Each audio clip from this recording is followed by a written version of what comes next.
anyone could do it. We can do it. And again, I'm not saying do what Michael Phelps does.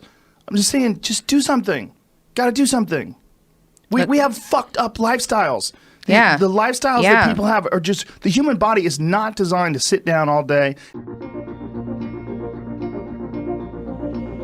What's winning, you guys? It's Coach Kale here. This time I want to do something a little bit different. I want to do a reaction to a video from Joe Rogan where he speaks about motivation. And I think it's one of the best videos he's done when it comes to the topic of motivation. And in this interview, he is interviewing Mikhaila Peterson, and they go into a very awesome discussion about what motivates people. So let's get into it. Most of what people do is what we're doing right now. Most of what people do is sit down. But is that because they don't feel like running around? Because some people, like people who exercise, generally you have to put in a little bit of effort to make yourself go exercise. But a lot of people who are overweight and sick don't have enough energy to do that. I don't know about that. Some of them maybe, but I think some of them just don't have discipline. There's an issue with that as well. There's also an issue with momentum. You're not used to doing it. It's not a part of your life. It's not something that you're accustomed to, pushing yourself. There's been many days where I didn't want to work out. I just didn't feel like I had the energy, and I just forced myself. And I think there's very few people out there that know how to force themselves. And that's a learned, that's a learned skill. It's that kind of discipline. He brings up a very good point here, actually. For myself, when I wanted to work out, in the beginning when I was overweight, it was really hard for me to get into that habit. And actually, there's, in Atomic Habits, they talk about adding like a 1% improvement every day and stacking those improvements day after day. And after that, after a certain period of time, it would actually count to something. And so I think he's getting into something that's very important. Like motivation is, I think that people get so caught up in thinking about their larger goals that they don't think about the micro goals that they can do every day. And when it comes to weight loss also, it's just like, if I work out, first thing in the morning and I keep working out first thing in the morning, that means that I'll probably eat better than, during the day and, have better sleep and so on and so forth. So there's actually this, continuous kind of activity that goes along with motivating yourself to do at least one small thing that's positive per day. Focus. You have to have real rigid requirements of yourself where you don't allow yourself to back out of things and you don't allow yourself to slack off. And I don't think people put those kind of requirements on themselves as if it's it is a daily principle of life, like what you must get done. You must brush your teeth, you must exercise for 45 minutes. And if you did that, I think you'd be healthier and happier, and your body would perform more smoothly. And if you require your body to do things like that, I think it rises to the occasion. There are very few people that One of the other things actually with habit stacking is to attach a new habit to a previously kind of mundane habit, something that you've already gotten used to. Let's say if you were to work out first thing in the morning, have that habit kind of attached to your brushing of teeth or some kind of drinking a coffee or something. So you're ready to go, and that's going to be the new thing that kind of, relates to each other. So yeah, it's interesting. Have that kind of discipline. So because of that, they come up with excuses, and excuses are a giant part of the problem. It's not simply a physical health issue. There's also mental aspects of it, and discipline's a big one. I just know way too many people who are weak mentally, and I can't just chalk it off to only their physical, the way they physically feel, because I felt like shit 100 times, and then I worked out, and then I felt way better. So this point that he's making is somewhat true. I feel like physical exercise is an important foundation to everything that you do with your life and your job or any other thing you want to succeed in, right? Once I actually found P90X and physical exercise, and that kind of completely changed the way I think about things and challenges, and if I'm in pain every day, at least for a little bit of discomfort, I think it kind of gives me the motivation to excel. So I totally agree with him.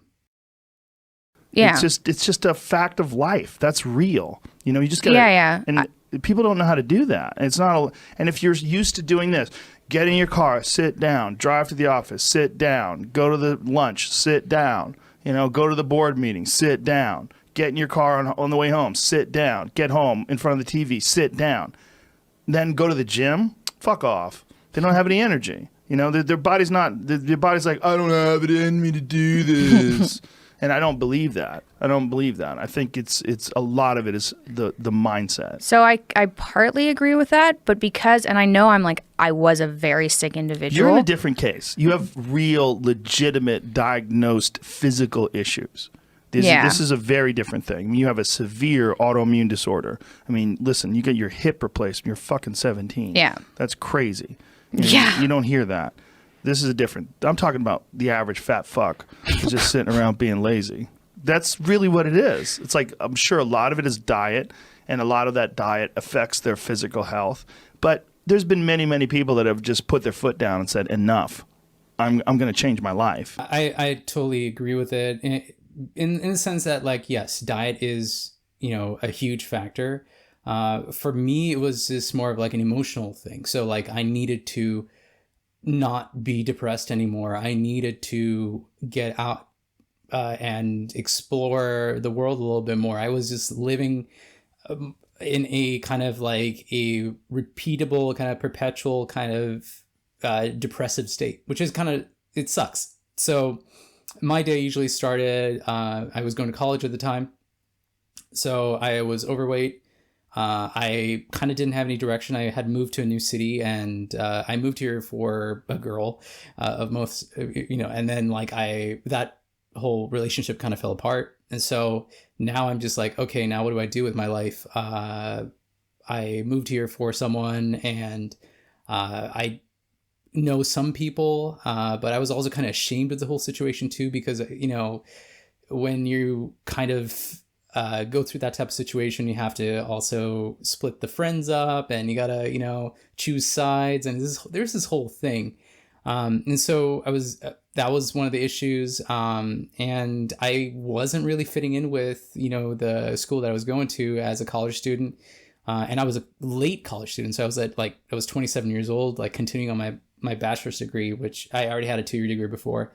So I wasn't really fitting in with my peers at school, and I was in a new city, and I had just broken up with someone, and I was depressed and overweight. So I had all these things going on, and I got to a point where I had to choose, am I gonna improve myself, or am I just gonna live in this kind of weird, just depressive state all the time, and then, follow that path till it ends. So it was one of those things where I was all right, well, I got to do something. And that's when I found physical exercise, and I was okay, great. I didn't know how to eat well and I didn't have too much money. And so I was working out. I was, getting those newbie gains, and I was losing weight and all that. But then I was also eating pretty terribly with frozen vegetables. And I was trying to put together these diet plans that were, just easier for me to do. So it worked out. It worked out okay in the end. So, that's not a bad thing. Obviously there has to be some learning and some experimentation going on. But yeah, in the end I turned out okay, but, it was a tough transition. But once physical exercise, I was got off my fat ass. I stopped sitting around all the time. I stopped eating terribly. I just kind of blossomed. I went outside. I just went and met new people, and I became this kind of different person. And I haven't stopped since, and it's been the greatest adventure of my life. I've traveled so much, and it's just improved my life exponentially. So never be afraid to get off your butt.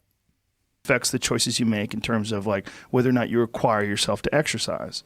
And I think these are critical aspects that people like to gloss over, or they like to make excuses about. And they get very angry if you don't accept those excuses. And that's a sign that they're trying to enforce this standard and this idea and push it on you and give themselves an excuse. It's one of the reasons why they get angry. It's one thing if someone has a legit physical issue like you do, but there's a lot of people who do not. They just have poor diet choices, they have a sedentary lifestyle, and they have the momentum of this sedentary lifestyle that's holding them back. They're accustomed to being lazy.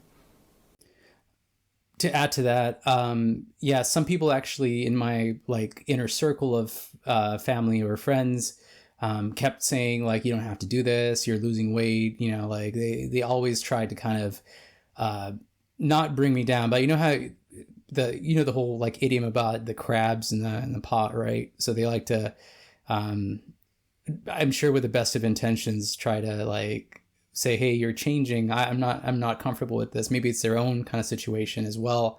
I came across that, but you know, I just kind of was like, I don't have a choice. I have to do this. And I just kept feeling better and better. I also went for therapy at the time too. So therapy and exercise, eating right, sleeping, all these things just kind of work together so well. And as you know, Joe was saying here, yeah, the motivation factor was like through the roof. I completely and utterly changed my life. Okay. I kind of agree. I just, from like my perspective, I've seen my dad, and he was very like, you can see from the videos from 2014 before he started going low carb and everything, he was carrying about 50 extra pounds. Right. And he didn't exercise. And he didn't have enough energy to exercise. That's not but true. But it didn't look that's like not true. that. That's not true. He just didn't do it. No, I don't believe that. But when you say he didn't have enough energy to exercise, did he walk around?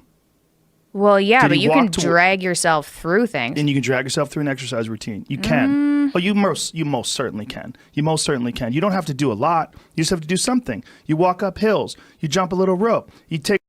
Yeah, okay, so I can add to this a little bit as well. I was one of those people that had basically done little to no exercise before P90X. And so for me, it was more of an emotional decision than a physical decision. Obviously, when I was growing up, my doctor had told me that if I kept up this pattern, that I would be pre-diabetic and diabetic down the road. And I didn't care at that time because it was just too hard, honestly. But again, the emotional decision to go like, okay, I'm going to do this. And this is the only way I'm going to feel better. That was it. This was just the beginning for me. A little tiny kettlebell. You do a couple cleans and presses. You do a few push-ups. You do a few sit-ups. You get your blood pumping. You're moving. You're alive. You're exercising. To say you don't have enough extra energy to exercise, that's crazy. Yes. To add to it again is that working out definitely makes me feel really alive. It's you know, that little bit of suffering that you insert into your day just makes everything just so much better. It's just the way it is.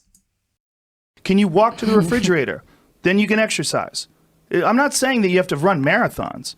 You can exercise, and everyone should fucking exercise. I agree. Everyone should exercise. But don't ever say, these people are so crazy. They want you to believe, I don't have the energy to exercise.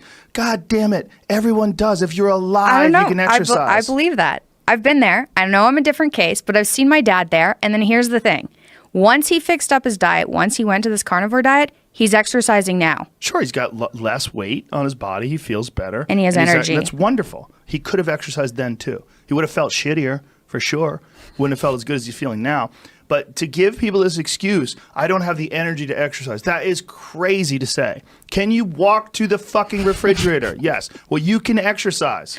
You don't have to do anything crazy. Just walk around the block.